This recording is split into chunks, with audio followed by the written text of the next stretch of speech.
will be Alec, a graduate student from University of California in Santa Barbara, and we will listen the presentation about protein evolution in cyanobacteria, entitled Accelerated Protein Evolution in Cyanobacteria.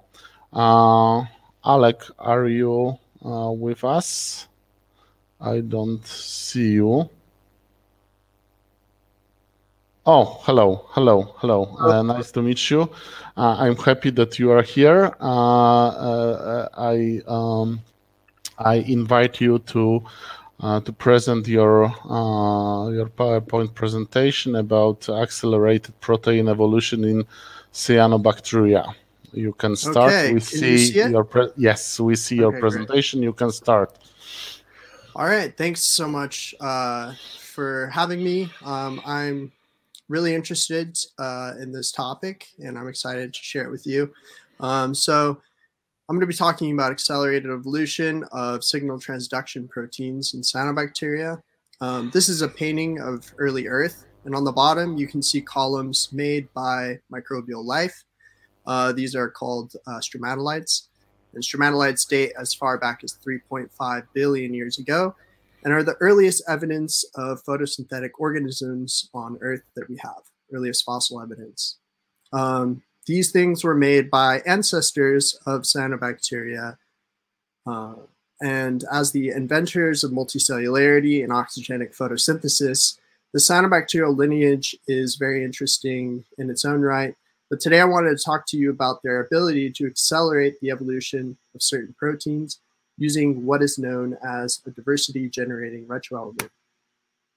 So diversity-generating retroelements, or DGRs for short, are the only way that we know of prokaryotes being able to generate massive protein sequence variation. So vertebrates have the adaptive immune system, and prokaryotes have DGRs. In fact, the degree of sequence variation that DGRs can support is higher than any other known biological system, aside from the vertebrate immune system. In one example calculation shown here in the table, the immune system of jawless vertebrates can support 10 to the 14th number of possible amino acid sequences. And in the DGR of bacteriophage BPP1, the DGR of bacteriophage BPP1 can support on the order of 10 to the 13th. So DGRs accomplish this massive sequence diversity through a mechanism known as mutagenic retrohoming. In this mechanism, DGR-specific reverse transcriptase reverse transcribes an mRNA molecule, which is transcribed from what's known as the template region, or the TR. This mRNA molecule is reverse transcribed into cDNA by the DGR-specific reverse transcriptase, and this reverse transcriptase is specialized to insert random nucleotides at adenine-specific bases. This adenine mutagenized cDNA molecule is then inserted into a variable region of the target gene. This target gene encodes for what's known as a variable protein, or a VP for short. And as such, the variable region of the variable protein is an exact copy of the template region, but the only difference is that at adenines in the template region, there are random bases inserted in the variable region. At this point, the DGR system is reset and unchanged, and therefore this can happen iteratively. It can go through many rounds of mutation at a very high rate. So the DGR reverse transcriptase, which is specialized, is the most error-prone reverse transcriptase ever discovered. It has a 40% error rate at adenines, and this equates to a mutation rate 13,000 times greater than that of the reverse transcriptase of the HIV-1 virus. So in short, DGRs are like cheating at the evolutionary slot machine. where instead of mutating the entire protein, it allows for rapid mutation of just one part of the protein that would be beneficial for the organism to change very frequently. So it's like being able to freeze whatever slots you want to keep and only spin the unmatched slots until you hit the evolutionary jackpot. So what do organisms use these DGRs for? DGRs are well described in two model organisms. Bordetella pertussis phage use DGRs to hypermutate their tail tip fibers to outmaneuver Bordetella docking protein immunity. The human gut pathogen that causes Legionnaire's disease is known as Legionella pneumophila. This pathogen also has DGRs, and it uses DGRs to hypermutate their cell surface proteins, presumably involved in cell-cell attachment to their prey, to their hosts. So where are DGRs found? This is a recent paper by a collaborator, Simon Roux, and he looked at the entirety of metagenomic sequences.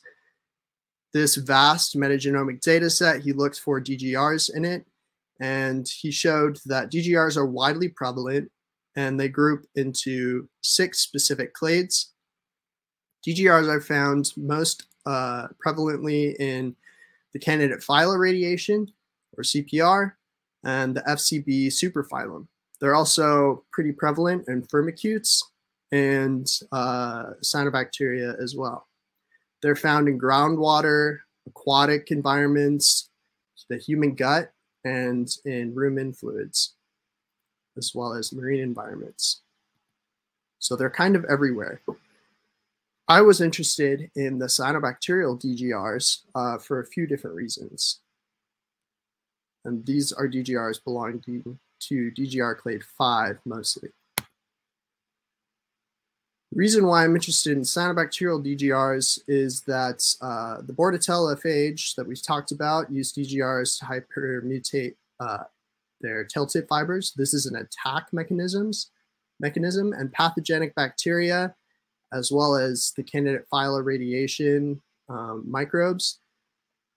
These are host dependent, and so either pathogenic or host dependent. So the previous thought about DGRs is that DGRs are mostly used for proteins involved in attach and attack mechanisms.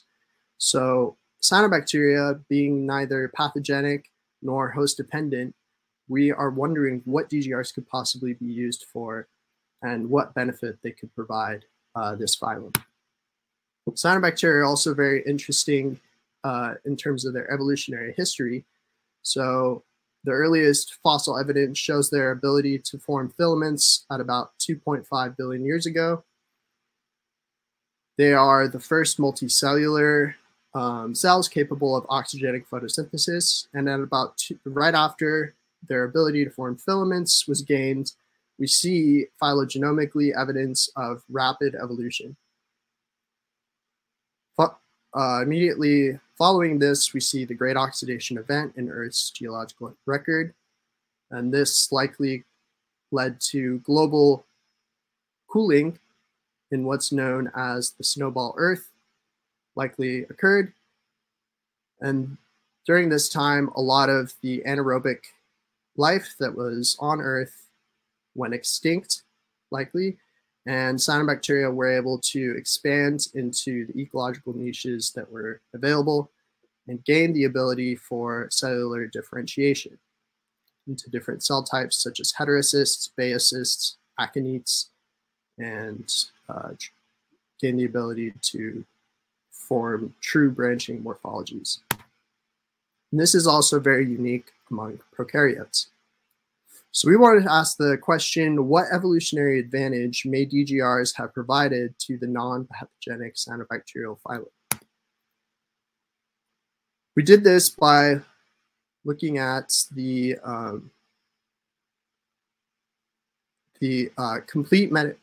totality of complete genomes for cyanobacteria, and looking for DGR presence within these complete genomes. We found 52 genomes that have DGRs, cyanobacterial DGRs. We compared the reverse transcriptase gene of these cyanobacterial DGRs to other prokaryotic DGRs and found that cyanobacterial DGRs form a closely grouped monophyletic clade, which further points to their uniqueness compared to other prokaryotic DGRs.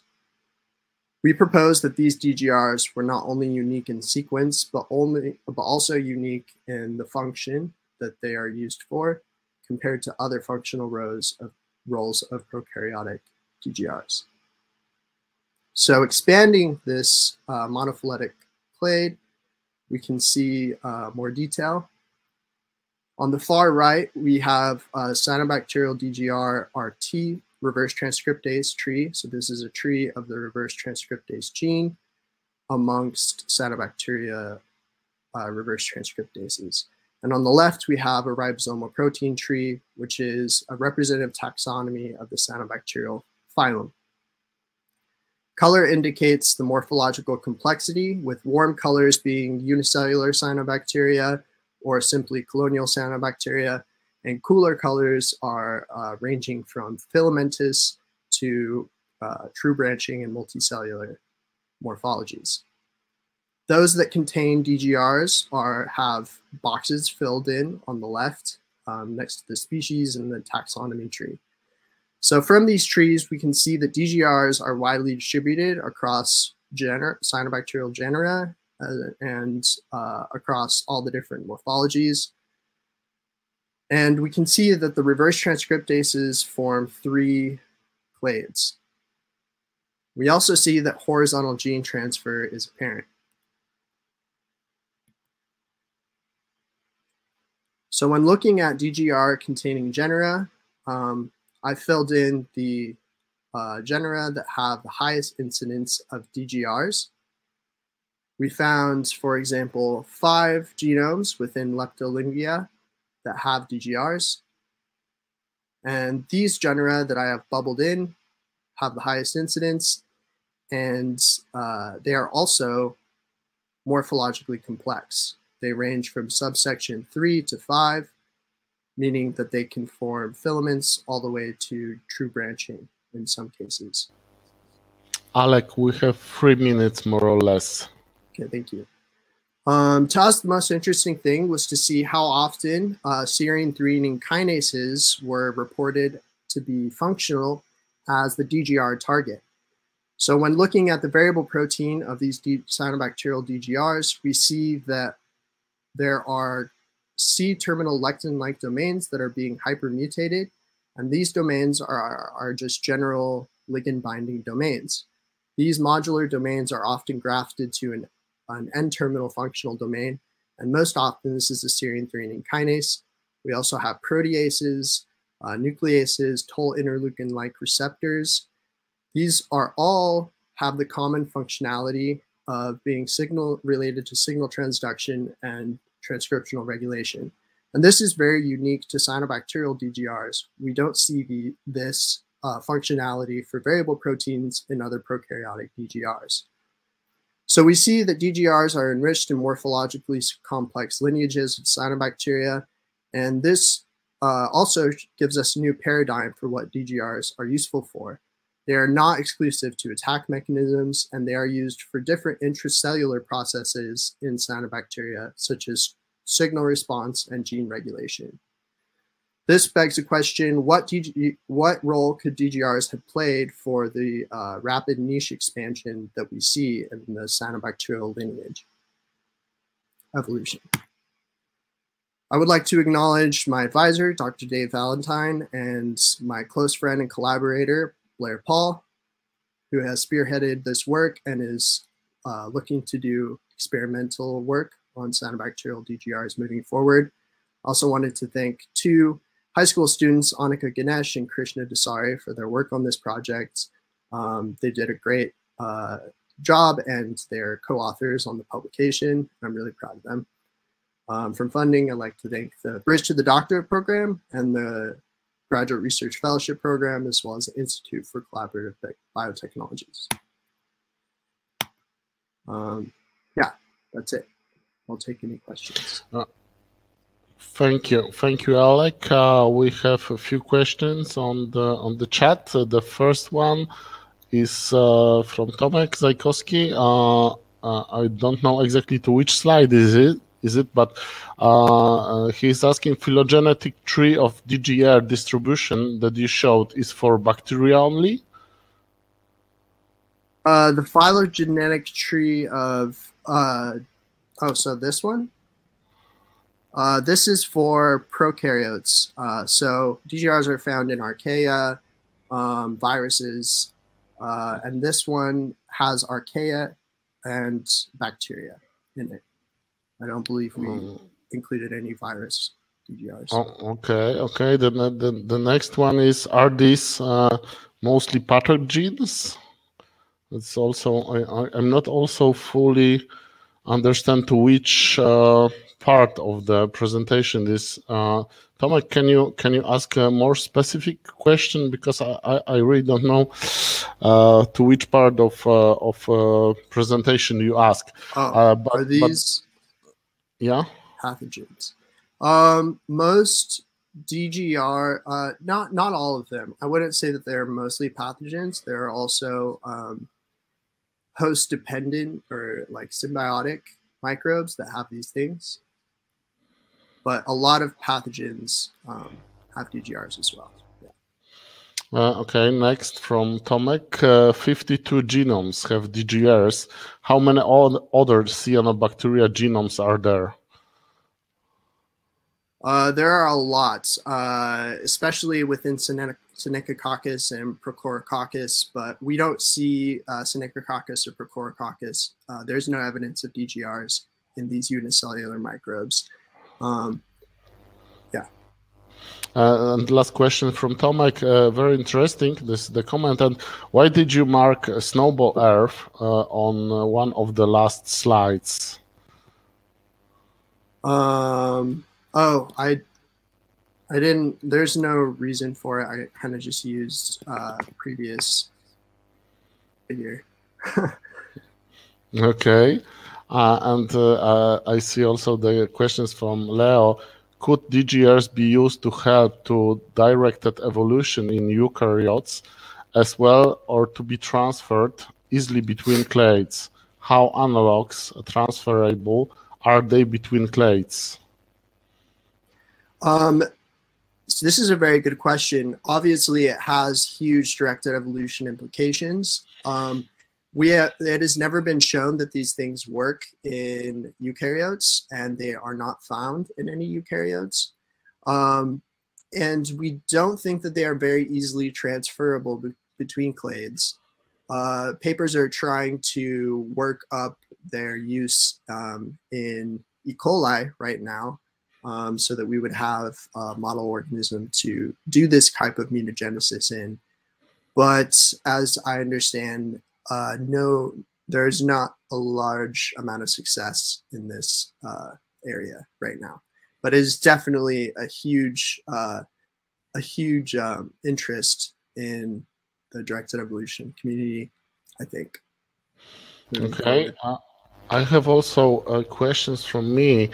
I want to ask, because we are still discussing that cyanobacteria can be possible organism which will be sent, for example, to Mars to colonize it.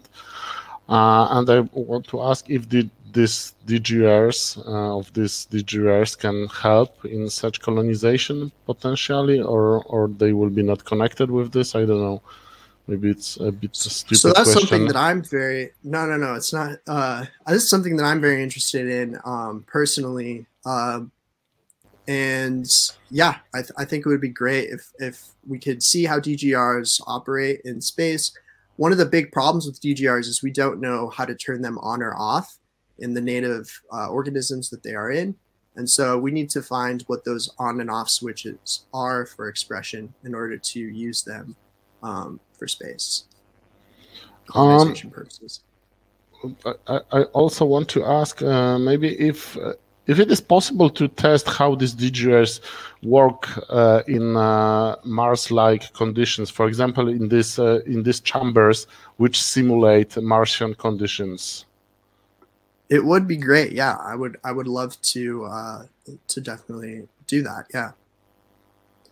Okay, Leo, once again, I see along that question, sometimes in space evolution is not wanted as it is not controllable. Are DGRs fatal? Could you delay it and they would survive so they don't evolve so much? DGRs, as we understand, you can delete DGR functionality and the organism will still survive. In fact, we think that lab cultures that have been domesticated in lab settings, we don't think that DGRs are still active in those domesticated strains. So we think that this mechanism is more gives the organism the ability to adapt in the natural environment to very harsh conditions.